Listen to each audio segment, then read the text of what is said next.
Donc enfin, ce matin, nous sommes contents également d'avoir au milieu de nous le pasteur qui nous a tenu pendant toute une semaine un séminaire ici sur le thème de l'année, le Saint-Esprit et la boisson. Et je crois que nous avons été richement bénis au travers des enseignements qu'il nous a apportés. Nous avons vu la manifestation vraiment du Saint-Esprit au milieu de nous pendant ces semaines, des miracles, des guérisons, des délivrances, des renouvellements. Et nous pouvons que louer le Seigneur pour cette semaine bénie. Et ce matin, Yantala, nous sommes encore bénis de l'avoir à notre culte le matin. Je sais que le soir, il y aura la conclusion du séminaire à 15h30 ici même. Mais avant cela, Dieu permet qu'il puisse être le porte-parole de Dieu pour nous bénir en ce jour de Pentecôte 2013. Donc, accueillir le pasteur Élie avec joie et pour le Amen. Amen. Amen. Je suis encore une fois de plus heureux et reconnaissant envers mon Dieu pour une autre opportunité de vous prêcher. Et spécifiquement ce matin, je ferai mon mieux pour ne pas prêcher, mais plutôt pour enseigner. Parce que les enfants de Dieu ont besoin de l'enseignement. L'enseignement, c'est la colonne vertébrale du chrétien. Un chrétien qui ne reçoit pas l'enseignement, juste comme ce que le pasteur a dit, venait de nous enseigner ce matin. Si tu n'as pas la connaissance de ces choses-là, comme il est révélé ce matin, il te sera impossible, pratiquement impossible, de vivre la victoire et de manifester le caractère de Dieu ici sur la terre. Alors ce matin, je vais tâcher de mon mieux de vous enseigner. La prédication, c'est ce qui vous invite à Dieu. Mais l'enseignement, c'est ce qui vous assoit en Dieu. Vous avez besoin de la prédication et vous avez besoin de l'enseignement. Écoutez, quand nous nous marions avec notre femme, avec notre époux, il y a les jours du mariage. Les jours du mariage, tout le monde est beau, tout le monde est belle. On rit, on saute, on danse. Mais ce n'est pas comme ça qu'on vivra jusqu'à la fin de nos jours. Il y a un temps après le mariage, vous allez à la lune de miel, où tout est vert. Le ciel est bleu, le gazon est vert, tout est beau. Même ce qui énerve les gens, quand toi tu regardes, ça te fait du bien. Tu es à la lune de miel. À la lune de miel, ton mari, il est le plus beau de tous les hommes. Ta femme, elle est la plus belle de toutes les femmes. Mais le vrai mariage, ce n'est pas la lune de miel. Ce n'est pas les jours où on mange des gâteaux, on célèbre, on se passe les vœux. Le vrai mariage, c'est maintenant quand vous retournez à la maison. Il y a des factures à payer, il y a des enfants à élever. Tu regardes ta femme et tu t'énerves. Tu dis comment est-ce que j'ai rencontré cette personne dans ma vie? C'est là le vrai test du mariage. Quand on dit pour le bonheur et pour le pire, ce n'est pas le jour là où on est en robe blanche, où tu es là, les larmes coulent, où vous êtes à la lune de miel, en train de vous tenir la main, où vous appelez mon chouchou, ma chérie, mon cœur. Le vrai mariage, c'est quand tu le regardes, il dit tout ce que tu ne veux pas. Quand tu regardes cette dame, elle dit tout ce que tu ne veux pas. Alors comment est-ce qu'on survit le mariage? C'est quand on a été bien préparé pour vivre après l'échange des vœux et après la lune de miel. Mais si vous avez le concept de cet exemple-là en ceci, la prédication, c'est comme les jours où on se fait les vœux et on va à la lune de miel. On crie Alléluia, Alléluia, tout le monde saute. Sautez, sautez, sautez, criez Alléluia. Dites 3 fois Jésus, Jésus, Jésus. Ça c'est la lune de miel. Mais la vraie vie chrétienne, c'est quand tu es chez toi à la maison, à minuit, l'enfant a la fièvre, la femme ne sait pas quoi faire. Vous n'avez pas d'argent pour aller à l'hôpital. vous appelez le numéro du pasteur, son téléphone est déconnecté. C'est là maintenant où il y a le vrai test de la vie chrétienne. Maintenant, en ce moment-là, qu'est-ce qui va t'aider? L'enseignement. Si tu as tout ce que tu connais, c'est la prédication, c'est dans ces jours-là où le diable va te manger comme un gâteau. Mais si tu avais l'enseignement, en ce jour-là, à minuit, l'enfant a une fièvre qui veut le tuer. Vous n'avez pas d'argent. Vous appelez tout le monde, les frères, les sœurs de l'église, personne ne prend. C'est dans ces jours-là que l'enseignement va te rappeler toutes les promesses que Dieu t'a données, que tu sais maintenant que toute arme forgée contre moi est sans effet. Beaucoup de chrétiens dépendent d'autres personnes pour survivre. Mais il y a un temps où si tu as été bien préparé par l'enseignement, que tu sois seul au milieu de tous tes ennemis, l'enseignement que tu avais va te protéger et te sortir de la crise. C'est pourquoi je te dis le Seigneur, quand je parle avec le pasteur Ali, toutes les fois, quand j'écoute son cœur, je sens dans son cœur que son désir, ce n'est pas seulement voir les enfants de Dieu crier, crier, crier, non. C'est voir les enfants de Dieu mûrir dans la parole, de telle sorte que je sois là, que je ne sois pas là, je connais que la congrégation est mûre, elle est solide. S'il y a la tempête, s'il y a le vent, l'enseignement qui est déjà en eux va les aider à sortir de la crise. Amen. Amen. Une fois encore de plus, merci beaucoup, pasteur et président, pour l'opportunité. Et tous les enfants de Dieu ici, plusieurs d'entre vous, vous avez contribué financièrement. Plusieurs d'entre vous, pendant toute la semaine, vous étiez sur vos genoux en train d'intercéder et de prier pour le succès du séminaire. Et peut-être vous ne serez jamais reconnus. Peut-être on ne vous présentera pas ici pour dire ce frère et cette sœur, vous étaient en train d'intercéder. Que Dieu, qui voit le secret du cœur, vous récompense au nom de Jésus. Amen. J'ai découvert dans mon ministère et dans ma vie chrétienne, les vrais héros dans les choses de Dieu sont toujours dans l'ombre. Les vrais héros sont toujours dans l'ombre. Ce sont des femmes, des hommes qui n'ont pas de titre, qui ne viennent pas à l'église pour qu'on leur donne le micro, qui ne viennent pas à l'église pour qu'on les reconnaisse. Mais chaque jour, ils se réveillent et ils portent l'église en prière devant Dieu. Ils pleurent, ils versent les larmes. Quand ils regardent le pasteur, ils disent Seigneur, bénis mon pasteur. Seigneur, bénis la femme de mon pasteur. Vous savez, derrière tout pasteur puissant, il y a une armée des intercesseurs. Derrière tout pasteur qui n'est pas puissant, il n'y a personne qui prie pour lui. Et vous les chrétiens, des fois, vous ne savez pas les larmes d'un pasteur. Aux États-Unis, il a maintenant été prouvé que le métier de pasteur, c'est le métier le plus difficile de tous les métiers sur la terre, bien dans ce pays-là. C'est le métier qui vous demande non pas seulement votre corps, mais votre corps, votre âme et votre esprit. Et beaucoup de chrétiens ne savent pas. Juste comme tu as besoin de compris pour toi, les pasteurs ont besoin de se comprendre pour lui. Et d'ailleurs, il a été dit, chaque pasteur a besoin d'une armée d'intercesseurs, des hommes et des femmes. Et peut-être les pasteurs ne veulent pas que tel frère, telle soeur prie pour lui. Mais un frère qui prend son temps pour prier pour son pasteur. Dieu appelle ces gens-là les héros dans l'ombre. Jésus-Christ, il est la parole faite chair. Il a toute l'onction.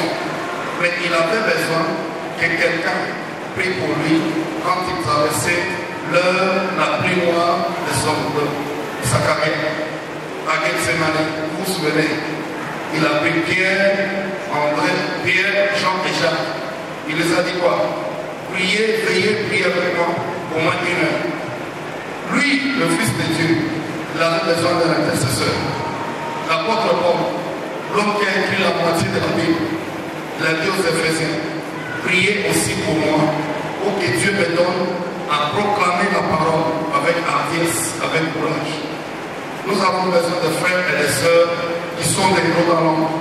Peut-être les pasteurs ne sauront pas. Peut-être les groupes musicaux ne sauront pas. Peut-être la chorale ne saura pas. Et toi, chaque dimanche, chaque semaine, tu tombes sur tes genoux et tu les lèves en prière. Je peux prendre tout mon temps pour vous expliquer ces choses. Mais ce que je vais vous dire, c'est ceci. Si pendant toute cette semaine, vous avez pris ne fût-ce qu'une minute pour prier, et Dieu fait quelque chose avec nous, et Dieu vous bénisse. Amen. Amen. Et si vous n'avez pas cette habitude-là, je vous encourage, je vous encourage, je vous encourage. Prenez maintenant cette habitude-là. Ne dites même pas à quelqu'un ça. Ne dites pas à tel frère, à telle soeur, que moi je suis l'intercesseur de l'Église. Ça, c'est entre toi et Dieu. Une fois, j'étais en train de prêcher dans un pays étranger et je souffrais. J'ai traversé une crise très très forte. Je n'avais même pas la force de bien prier. Et pendant la nuit, j'ai vu un rêve où j'étais quelque part et ma mère mettait sa main, me prenait par la main et me sortait de mes problèmes. Et je me suis réveillé, j'ai pris ce rêve-là, la date et l'instance. 2 ans après, quand j'ai demandé à ma mère, elle m'a dit qu'il y a 2 ans passés, j'avais pris une semaine pour jeûner pour toi. Et j'ai compris que les vrais héros, les vraies héroïnes sont dans l'ombre. Un pasteur a eu un rêve où nous étions au ciel. Et le Seigneur récompensait les gens. Les couronnes venaient. Une très grosse couronne, avec des pierres précieuses, est venue. Elle flottait dans l'air. Et l'homme de Dieu s'est tenu. Il a dit finalement, le Seigneur me récompense. La couronne est venue, arrivée sur sa tête, au lieu de se poser, la couronne est passée. Elle est allée se poser sur une jeune fille. Et le pasteur a dit, ah, ça c'est pas ma couronne, c'est la couronne de la jeune fille.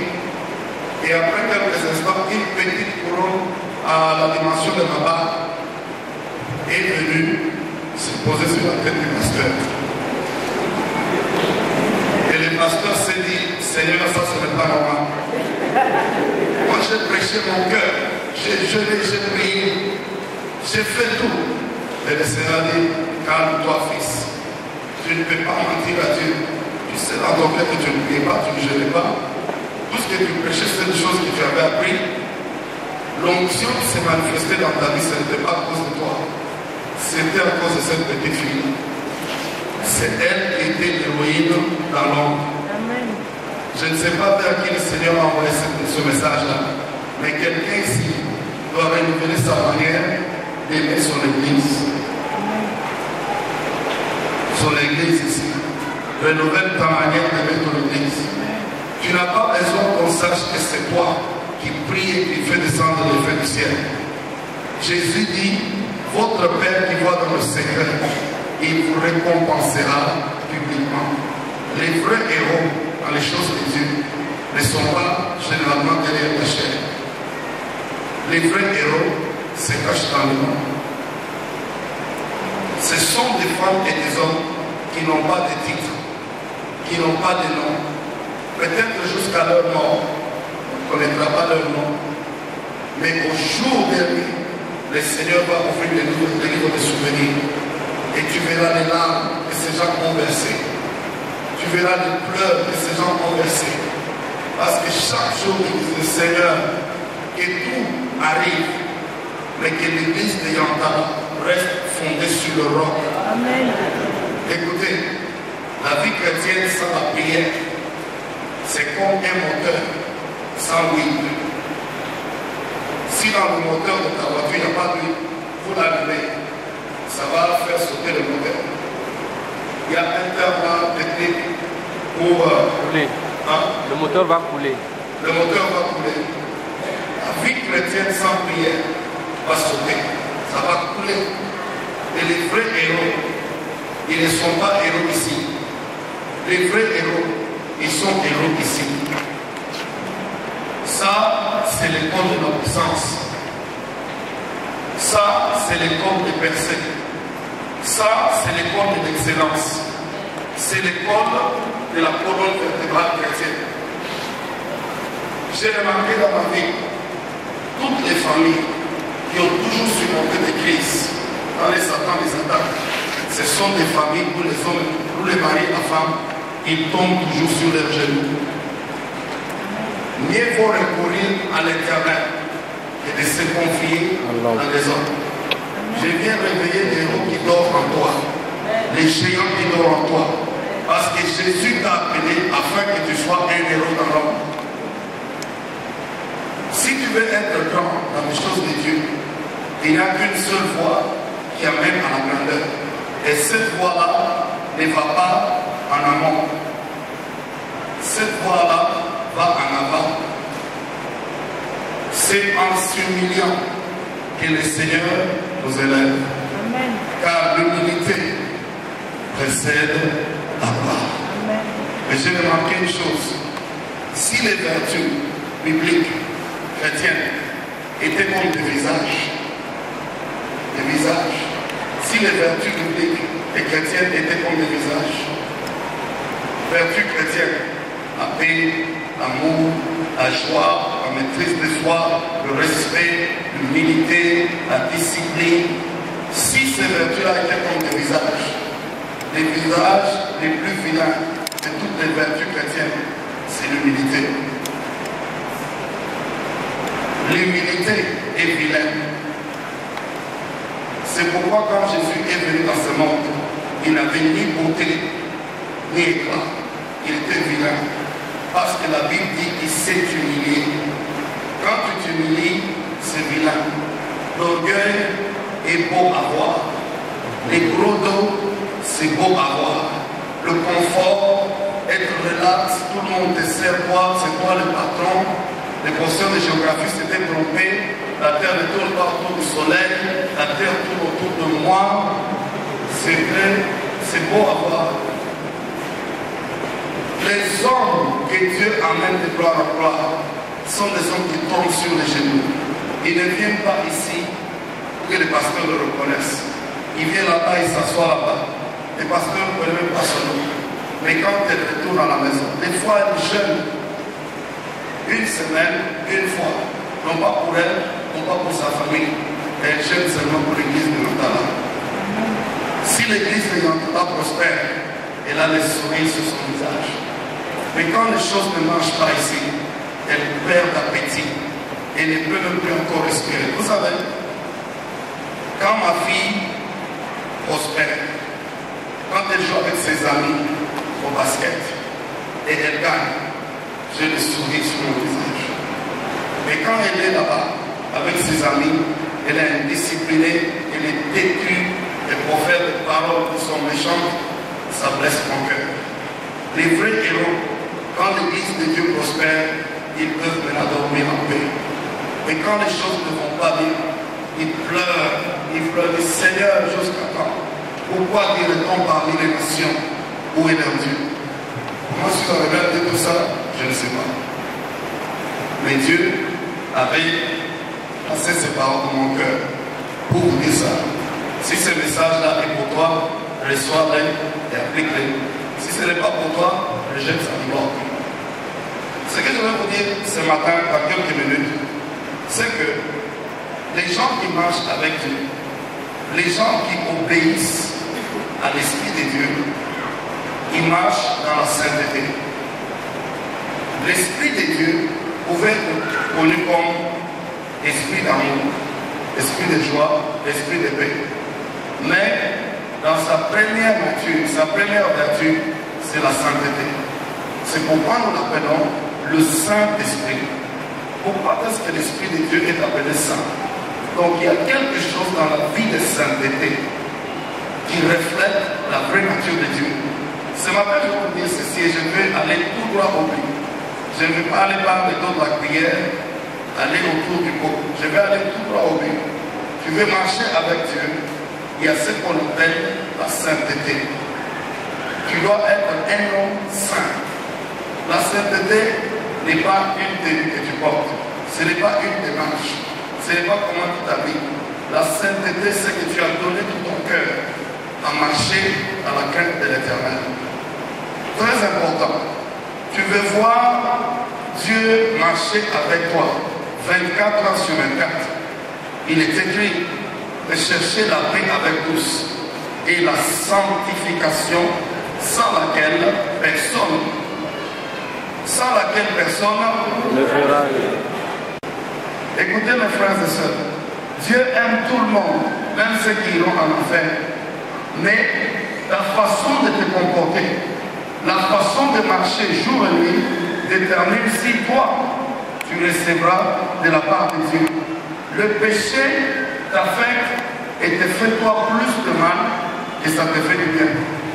Vous savez, le péché en soi-même est stupide. Il faut être un homme vraiment qui ne réfléchit pas pour mentir, pour coucher avec une femme qui ne t'appartient pas. Je connais des fiancés. Moi, je suis strict aux fiançailles. Je ne permets même pas à des fiancés de se tenir en main. Et je sais que ce n'est pas un péché. C'est ma fiancée, ses parents me connaissent, ma famille la connaît, les pasteurs la connaissent. Je ne te permets même pas de la tenir en main. Parce qu'en tant qu'humain, la Bible dit, le corps est faible, l'esprit est disposé. L'appétit vient en mangeant. Tu vas commencer par tenir la main et avant de savoir, elle est tombée déjà grosse et tu n'as pas encore fait le mariage. Alors pourquoi même vouloir jouer avec les feux si tu sais que ça va te conduire vers le péché? C'est pourquoi moi je dis ceci. Tu es un frère, tu as un fiancé, tu es une soeur, tu as un fiancé, et vous ne touchez même pas la main. Ne restez pas à deux. Si vous voulez vous rencontrer, rencontrez-vous à l'église. Si vous voulez vous rencontrer, rencontrez-vous devant un témoin. Jusqu'au jour où vous serez déclarés messieurs et madame. Ce n'est pas que si vous vous tenez à main, vous avez péché. Ce n'est pas un péché. Mais ça peut conduire à plus que vous tenir la main. Parce que vous connaissez les chips. Les chips que les enfants mangeaient, les chips. On dit ceci en anglais. Si tu ouvres le paquet de chips, tu ne mangeras pas un seul. Tu vas manger au moins 10 ou bien 15 ou bien 20. Les relations romantiques sont comme un paquet de chips. Tu ne toucheras pas seulement la main. Tu vas manger au moins 10 ou bien 15. Alors la Bible dit, l'homme prudent voit le mal au loin. Il voit le mal au loin et il se cache. Pour éviter tous les problèmes, ma soeur, je t'aime beaucoup de tout mon cœur. Mon corps a besoin de toi-même. Je vais t'honorer, je vais respecter le Seigneur. Toi et moi, on ne se touchera pas la main jusqu'au jour où on va nous déclarer messieurs et madame. Beaucoup de gens qui échouent dans leur mariage, quand vous allez au début, déjà le fondement n'était pas bon. Une maison qui est bâtie dans le sable, elle est à la merci des tempêtes et des ouragans. Si tu es sûr que ça c'est ma femme, si tu es sûr que je vais me marier à cette femme, respecte cette femme-là, respecte cet homme-là, ne tiens même pas main. Construis un fondement solide. Pourquoi est-ce que je dis ça? Je ne sais pas. Mais je ne dis pas ça pour tous ceux qui ne sont pas ici. Je dis ça parce que quelqu'un ici doit entendre ça. Soit pour dire à un ami, soit pour te parler toi-même, ou soit dire ça à ton enfant. Et vous tenez même pas en main. Le péché t'affecte, vous savez, tu dois être vraiment stupide. Et pardonnez-moi parce que je n'ai pas cité ton nom. Est-ce que j'ai cité ton nom? J'ai dit que c'était toi. J'ai dit que c'était toi. J'ai dit seulement, tu dois être stupide, mais je n'ai pas dit c'est toi. Je n'ai pas dit que c'est toi, donc ne m'en veux pas. Tu dois être vraiment stupide pour ouvrir ta bouche et dire les mensonges. Tu dois être vraiment stupide pour être orgueilleux. Il faut vraiment éviter les péchés à tout prix. Parce que la sainteté, sans la sainteté, tu ne peux pas voir Dieu. Deuxièmement, le péché fortifie le diable. Le diable en lui-même, il ne peut rien te faire. Tout ce qu'il peut faire dans ta vie, c'est t'observer. Mais quand tu pêches, les diables n'attendent même pas une seconde. Vous savez pourquoi est-ce que Dieu ne dort pas et ne sommeille pas? Parce que si Dieu voulait seulement prendre une petite sieste de 3 secondes, Quand il ouvriras ses yeux, le diable a tout brûlé. C'est pourquoi Dieu a ses yeux ouverts. Le péché ouvre la porte au diable. Écoutez, les enfants d'Israël, quand ils étaient vendus aux mains des Philistins, aux mains des Amoréens, des Amorites et toutes ces personnes, ce n'était pas que Dieu se levait seulement un matin et disait, ok, je vais vous tenter aujourd'hui, je vais voir votre force spirituelle en vous vendant Philistin. Non. Lisez dans le livre des Juges, toujours et toujours il est dit ceci. Et Israël pécha contre l'Éternel qui fortifia la main de l'ennemi contre lui. Si le diable avait des fétiches qui devaient être activés, je dis si il avait des fétiches qui devaient être activés, la seule chose qui active les fétiches du diable, c'est le péché du chrétien. Quand tu pêches, tu donnes au diable le pouvoir et la puissance. Il est écrit dans la parole, ne donnez pas accès au diable. Ne donnez pas accès au diable. Comment est-ce que tu donnes accès au diable? En lui ouvrant la porte par la vie du péché. Si vous connaissez la colère que le diable a quand tu te regardes, tu n'oseras même pas lui ouvrir la porte. Il est écrit dans la parole, ciel, réjouissez-vous, et terre, soyez dans le tremblement. Parce que le diable, votre ennemi, est descendu vers vous avec une très forte colère. Il sait qu'il n'a pas trop de ton frère. Le diable, quand je disais là, il rugit comme un lion. Même un vieux lion qui est déjà chassé est toujours dangereux. Il rugit, il cherche qui il va dévorer. Il est vieux, c'est sûr. Il a déjà perdu son autorité, c'est sûr. Mais si tu joues avec lui, il va te prendre.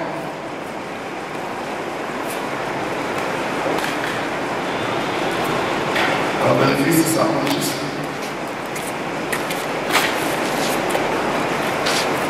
Le péché ouvre la porte au diable. Et je veux maintenant vous dire quelque chose ici. Ce n'était pas préparé. Mais je sens ça dans mon esprit.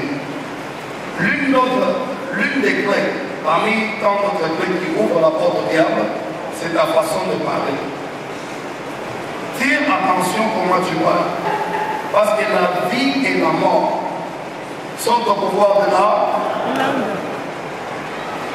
Le diable est encouragé par le péché.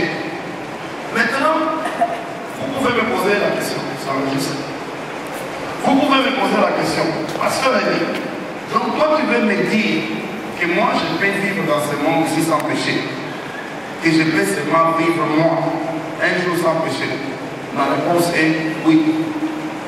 Tu peux vivre sans péché. Et si tu arrives de pécher, parce que nous vivons dans un monde qui est corrompu, le Saint-Esprit qui est en toi va parler à ton cœur et ton cœur va te montrer immédiatement.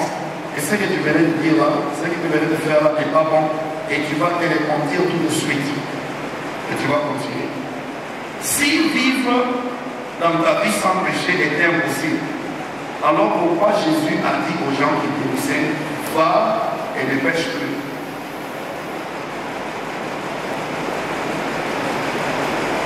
Je vais vous montrer ce verset-là. C'est Jean chapitre 5. Jean chapitre 5. Je fais de mon mieux pour vous enseigner parce que l'enseignement, c'est ce qui produit la solidité des chrétiens.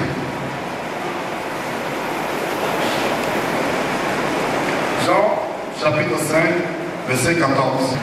Depuis, Jésus le trouva dans le temple et lui dit, voici tu as été guéri, ne pêche plus, de peur qu'il ne t'arrive quelque chose de pire. Jésus a guéri cet homme qui était malade. Et la Bible dit, après être guéri, cet homme est allé, il n'a même plus vu Jésus. Et quand Jésus le rencontre dans le temple, il lui dit ceci, tu as été guéri, Dieu t'a touché, il t'a fait du bien. Va et ne pêche plus, de peur que quelque chose de pire ne t'arrive pas. Beaucoup de choses que tu peux décrire là-bas. Premièrement, va ne pêche plus, de peur que quelque ne t'arrive pas, c'est que si Satan oppressait ta vie et qu'on le détruit, il va essayer de revenir. Et cette fois-ci, il ne doit pas revenir avec le combat qu'il t'avait donné premièrement. Il va venir avec quelque chose de pire. Mais Jésus dit encore, va, ne pêche plus. Donc c'est possible de vivre sans péché. Et s'il t'arrivait, parce que nous vivons dans un monde corrompu, et nous avons le corps et le sang, s'il t'arrivait de dire quelque chose, et tu sais que je ne devais pas dire ça, de te comporter d'une façon qu'il ne fallait pas se comporter, le Saint-Esprit va montrer ça à ton cœur.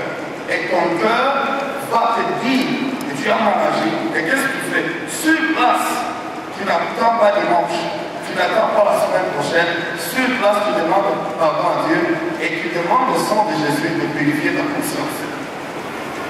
Beaucoup d'entre vous, des fois vous arrivez à un point où tu pêches beaucoup pendant la journée et tu oublies même de demander pardon.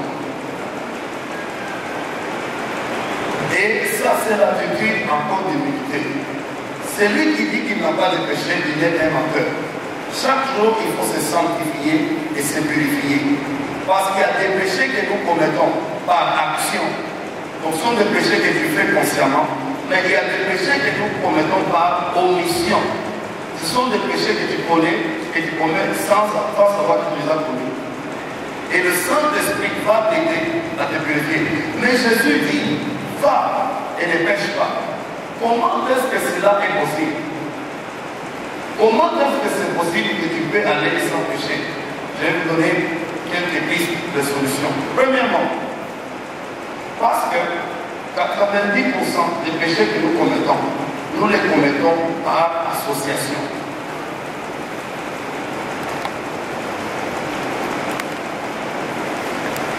Vous connaissez, il est écrit, non pas qu'il est écrit, il est dit dans le monde séculaire, il faut 2 personnes pour faire la guerre.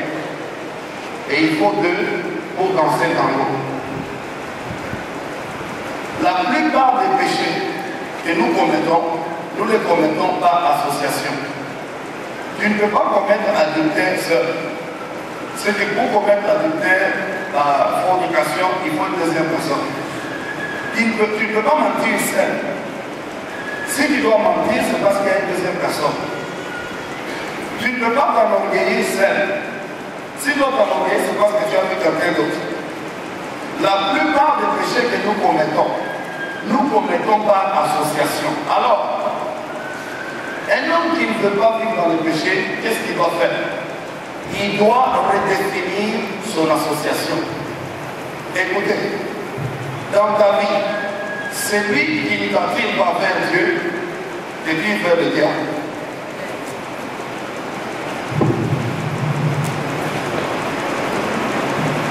Celui qui ne t'attire pas vers Dieu, il t'attire vers le diable.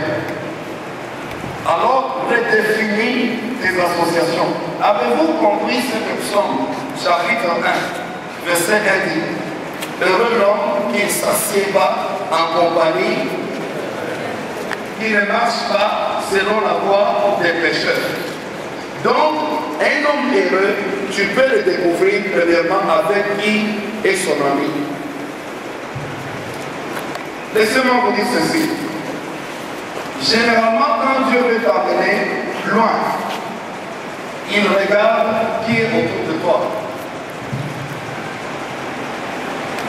Généralement, quand Dieu veut t'amener loin, il regarde qui est autour de toi.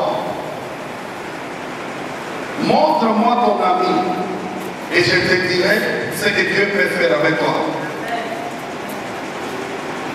Dans ma vie, je préfère avoir un ami qui m'attire vers Dieu et 100 amis qui m'attirent vers le diable. C'est pourquoi je n'ai pas beaucoup d'amis. Je n'ai pas beaucoup d'amis. Et d'ailleurs, dans la vie, s'il y a un homme de Dieu qui est mort, qui a dit ceci, si tu peux vivre tous les jours de ta vie, avoir ne fût-ce que 2 amis qui sont amis au reste du monde, 2 secondes, tu es un béni. Parce que la plupart des gens que nous appelons nos amis n'ont jamais été nos amis. Ils viennent vers nous parce qu'ils voient quelque chose en nous qu'ils peuvent prendre. Or, un vrai ami ne vient pas pour prendre quelque chose en toi. Un vrai ami vient dans ta vie parce qu'il sent qu'il a quelque chose en lui que tu as besoin, il vient pour te l'accorder. Un homme qui prend quelque chose en toi est appelé prédateur. Et malheureusement, si tu regardes la plupart des déceptions que tu as connues dans ta vie, c'est parce qu'il y avait des gens que tu as appelés des amis et qui t'ont mis le couteau dans le dos. Je te dis ceci, certaines personnes dans ta vie sont comme des sangsues. Comme c'est une sangsue. Tout ce que la sangsue fait, c'est sucer ton sang. Et une fois que la sangsue a sucé ton sang, elle va partir aller sucer le sang de quelqu'un d'autre. Jésus dit ceci, celui qui garde mes paroles et marche dans ma voie, mon Père va l'inonder. Comment c'est inonder, non? Si vous voulez voir votre arbre croître, il y a certaines branches qui sont inutiles. Elles sucent la serre et elles ne donnent absolument rien. Vous coupez ces branches-là et l'arbre commence à pousser normalement. Plusieurs d'entre vous, vous venez et vous recevez la bénédiction de Dieu seulement pour la perdre à cause des gens qui sont à côté de vous. Tirez attention, mes frères. Je préfère ne pas avoir un ami dans ce monde parce que j'ai un meilleur ami qui est l'ami fidèle, qui est l'ami de tous les temps, Jésus-Christ, le Fils de Dieu. Tu veux marcher. Écoutez, je vais vous...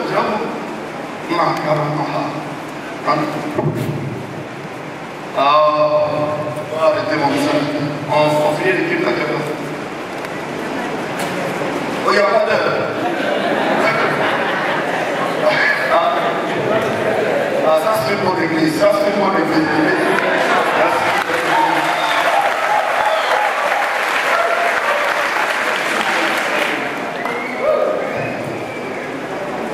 Un vrai ami ne te donne pas de réponse.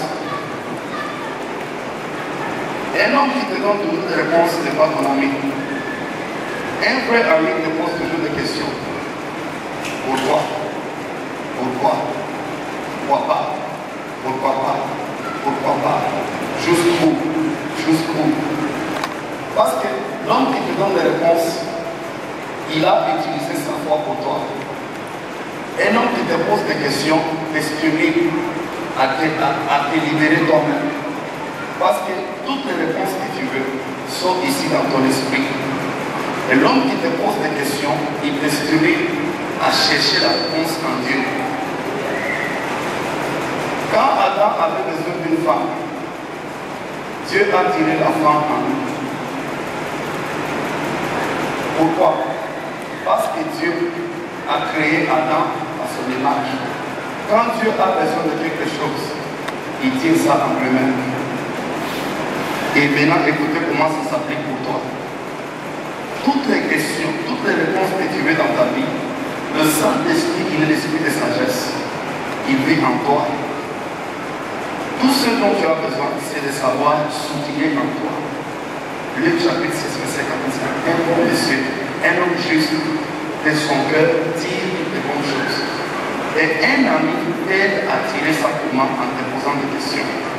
Pourquoi tu n'es pas allé à l'église? Pourquoi tu n'as pas bien élevé ta femme? Pourquoi est-ce que tu ne cherches pas ces derniers temps?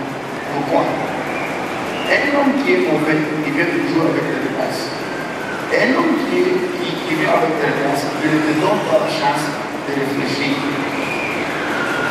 Et ça, c'est dangereux. Parce que si tu penses à la réflexion comme un muscle, l'atrophie, quand on parle d'atrophie, c'est que ton muscle n'est pas développé. Si tes pensées sont des muscles, tu dois les utiliser. Alors, un homme qui te donne des réponses ne te donne pas la chance d'exercer ton muscle. Ici, c'est un ami. La plupart des péchés que tu commets, maintenant je vais vous dire quelque chose. Quand tu rencontres de mauvaises personnes et deviennent tes amis, les mauvaises choses commencent à se manifester dans ta vie. Quand tu les abandonnes, ces gens-là, les mauvaises choses commencent à partir. Parce que ce qui entre en toi détermine ce qui sort de toi.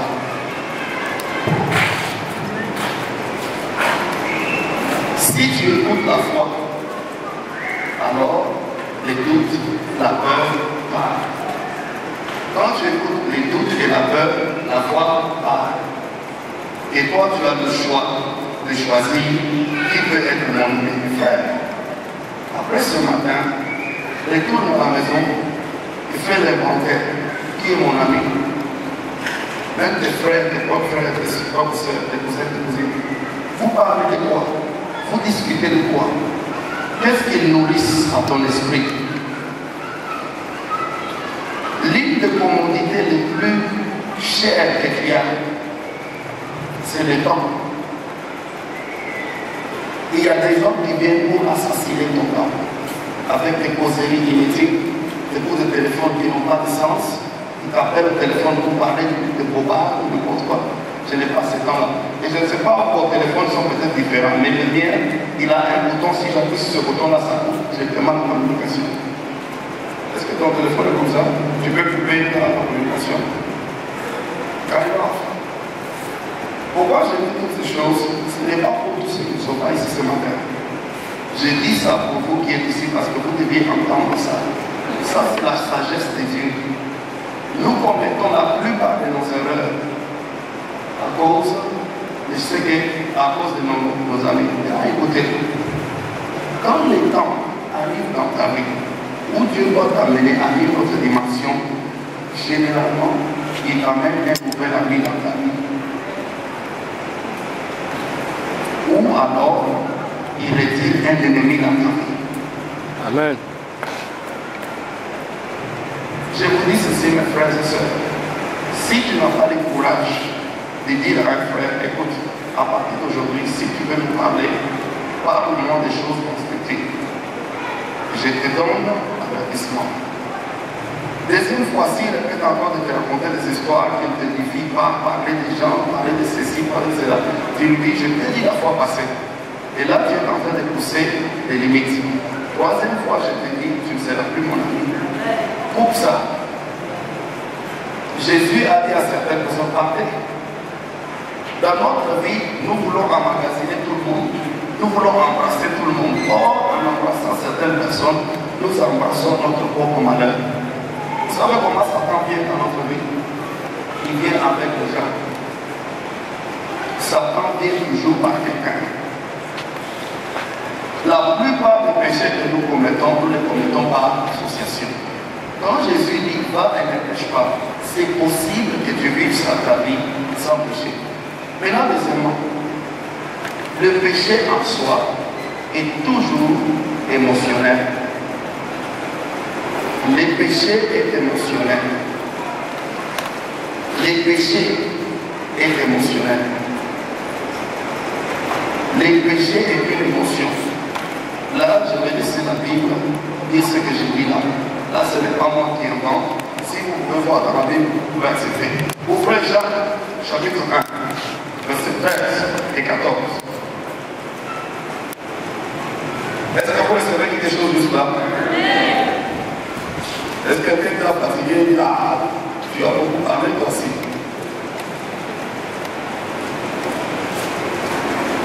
Si tu as cette attitude, en tout cas, tu n'es pas un ami, tu es un ennemi. Il faut qu'on se connecte de toi. Jacques chapitre 1, regardez le verset 13 et 14. Que personne, lorsqu'il est tenté, ne dise, c'est Dieu qui me tente. Car Dieu ne peut pas être tenté par le mal, et il ne tente lui-même personne. Mais chacun est tenté quand lui-même est attiré et amorcé par sa propre convoitise. Ça, c'est trop clair comme une mouche d'angulé. Tu es tenté seulement à cause des choses qui vient en toi. Vous savez, on ne pêche pas par hasard. Tout ce que tu fais comme péché, tu le fais parce que tu l'as déjà prémédité. Le péché doit être conçu comme la femme conçoit la grossesse. Tu dois être assis chez toi à la maison et tu penses à ça. Tu penses à ça avant de le faire. Tu ne peux pas seulement mentir si tu n'as pas pensé à ça. Parce que quand tu te mets à mentir, tu dois réfléchir, ok, maintenant s'il me pose la question dans ce sens, comment je vais me défendre? Ça prend beaucoup d'efforts pour mentir. Et des fois, quand tu ne te disciplines pas, tu peux arriver à un niveau où les mensonges deviennent tellement pleins en toi que la seule vérité qui sort de ta bouche, c'est seulement bonjour. Quand on te demande comment tu vas, le reste là c'est le mensonge. Là c'était juste une blague. Mais le péché est émotionnel. Vous savez pourquoi je ne fume pas? Parce que je n'ai jamais pensé à fumer. Vous savez pourquoi est-ce que je n'ai jamais été dans un scandale d'homosexualité? Vous ne verrez jamais un jour dans un journal ou bien à la télévision et parce que Rémi exposé enfin. Le prétendu homme de Dieu a été ramassé dans un hôtel avec un autre homme. Vous savez pourquoi? Parce que pour moi, l'homme n'est pas attractif. Attirant. Je ne peux pas voir un homme. Le corps de l'homme ne me dit absolument rien. Ce n'est pas à moi de penser comme ça. Et beaucoup d'entre vous êtes comme ça. On ne vous ramassera jamais dans l'homosexualité. Et telle soeur, on l'a trouvé en train de faire quelque chose avec telle autre soeur. Pourquoi? Parce que tu ne penses même pas ça. C'est pourquoi Satan ne peut jamais te tenter avec l'homosexualité. Moi, par exemple, goûter l'alcool, la bière, j'ai goûté la bière 2 fois dans toute ma vie. La première fois, quand j'étais un petit enfant, par curiosité, quand j'avais 9 ans, un homme m'a envoyé acheter pour lui la bière. Et puis quand j'ai ramené, il m'a dit verse-moi dans un verre. Quand je restais là, j'ai écouté ça, c'était bizarre. La deuxième fois, c'est en 2002, quand j'étais au Texas. Je suis allé avec certains amis, de mauvais amis, le frère africain, qui pensaient que j'étais un homme de Dieu et qui voulaient jouer avec moi. Nous sommes allés avec eux au magasin. Ils ont pris pour moi la bière. Moi, je ne savais pas que c'était la bière. Je ne connais pas comment la bière sent pour moi, je ne connais pas ça. Et puis ils m'ont donné, ils buvaient la même chose. Moi, je pensais que c'était un jus d'orange ou un jus de mangue. Quand j'ai vu ça, j'ai dit, cette histoire, ça goûte trop mal. Et ils se sont mis à rire. L'homme de Dieu a péché, il vient de boire dans le corps. Là, j'ai dit, ah. Donc vous m'avez piégé, c'est les 2 instants. Mais généralement, les fois avant la bière, vous savez pourquoi?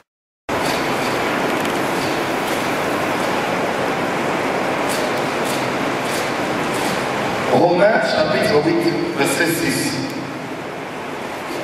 La Bible dit, et l'affection de la chair, c'est la mort, tandis que l'affection de l'esprit, c'est la vie et la paix. Je vais arrêter là-bas et vous expliquer. Affection, c'est quoi? C'est une émotion qu'on appelle aussi amour. Voici mon fils bien-aimé en qui j'ai toute mon affection. L'affection, c'est un désir profond. La Bible dit ici, le désir profond de la chair conduit à la mort. Le désir profond de l'esprit conduit à la vie et à la paix. Donc, le péché est déterminé par ce que tu désires. Si tu commets un péché, donc tu désires ça. Et quand Jésus dit, va et ne pêche pas, comment est-ce que cela est possible? C'est possible si tu peux changer tes désirs. Maintenant, écoutez ceci. Tu sens ce que tu sens, tu as les désirs que tu as à cause de ce que tu penses, ce qui te vient à l'esprit. Et ce qui te vient à l'esprit, c'est à cause de ce que tu entends, à cause de ce que tu vois. Si tu changes ce que tu entends, tu changes ce que tu vois, tu changes ce que tu dis, tu vas changer tes pensées. Si tu changes tes pensées, tu changes ton désir. Amen. J'ai pris ce matin que vous preniez la décision de marcher dans la sainteté. Parce que sans la sainteté, vous ne pouvez pas voir la gloire de Dieu. Mes frères et sœurs, ce n'est pas par hasard que Dieu vous a appelé. Dieu vous a appelé afin de se manifester dans votre vie. Quand Dieu appelle quelqu'un, il ne l'appelle pas pour vous faire du mal. Il l'appelle pour faire du bien avec lui. Je ne sais pas pour toi, mais moi je vais vivre ma vie en reflétant la gloire de Dieu. Je verrai quand mon épouse me regarde et dise, oui, cet homme n'est pas un hypocrite. Ces choses qu'il dit, c'est pas seulement Michel. Il est vraiment un homme de Dieu dans la maison. Je verrai même que mes enfants me regardent et me disent, papa, je suis content de t'appeler papa. Parce que je reflète la gloire de Dieu. Et la plupart d'entre vous, c'est comme ça. Vous devez refléter la gloire de Dieu, que votre caractère reflète la sainteté. Et je ne vous dis pas que la vie de sainteté, ce sera facile. Non. Rien n'est facile dans le royaume de Dieu. Tout est difficile. C'est pourquoi il dit, ce sont les violents qui s'en vont pas. Mais le prix, mais le résultat plutôt, le résultat de la sainteté, il en vaut la peine, il en vaut le coup. Oui, recherchez la sainteté, parce que Dieu veut faire de grandes choses avec vous. Amen. Tenons-nous debout. Quelqu'un béni par la parole? Amen. Amen. Seigneur, je te dis merci parce que tu m'as accordé encore une fois de plus la capacité d'enseigner à tes enfants. Je te bénis parce que l'enseignement, c'est ce qui constitue la force du chrétien. Je prie que la parole que j'ai enseignée ce matin puisse rester plantée comme une semence et puisse germer, puisse croître, germer, porter du fruit. Et que tes enfants, Seigneur, après ce jour, qu'ils reçoivent toutes les instructions qu'ils ont reçues ici, qu'ils aillent à la maison et qu'ils puissent les appliquer. Je te bénis au nom de Jésus-Christ. Amen. Que Dieu vous bénisse.